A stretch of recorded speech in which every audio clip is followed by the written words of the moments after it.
My nephew lives with me in an old farmhouse built in the 1840s. When he was about 4, maybe 5, he told me that there was a little boy named Charlie who lived in our house. He said Charlie had never heard of video games and that Charlie's dad left him home all by himself. This was around the same time that he had an imaginary friend named Mr. Cat, who was an anthropomorphic cat, so I wrote it off. A couple weeks later I was shaving with the bathroom door open and thought I could see my nephew kind of looking in at me out of the corner of my eye.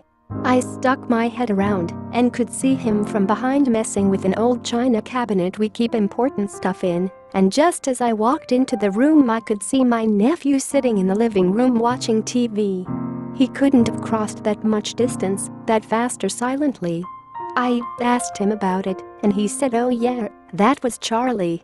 He says there's a really book in there from when you were a little boy. And at the bottom of a stack of old documents and stuff in the china cabinet is a book I got as a gift when I was a kid.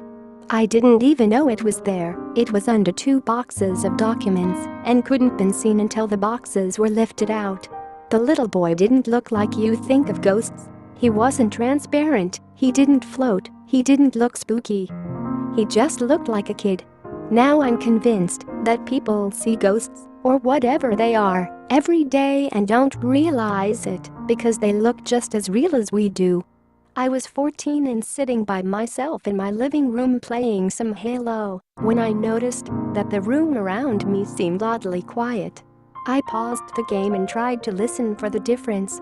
It was strange. My house is over 100 years old and usually there's an odd creak audible from somewhere nearby. Not now though, it was dead quiet. I felt strange, but not threatened. There was nothing sinister about the silence. I sat for a few more minutes just listening. It almost felt peaceful actually. Then suddenly I felt a hand on my shoulder, very lightly and briefly, but even today I still remember the distinct feeling of a hand on my shoulder.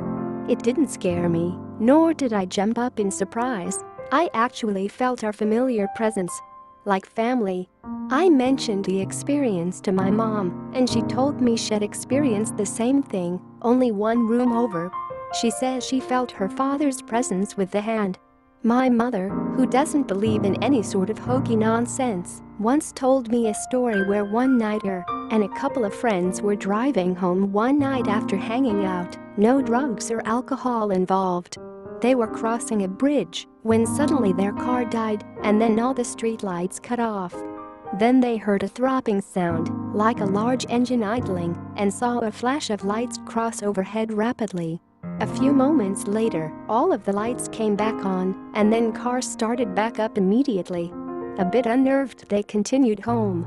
A few days later, the Pascagoula abduction story was on the news. Apparently they encountered the same craft that supposedly took those 2 men.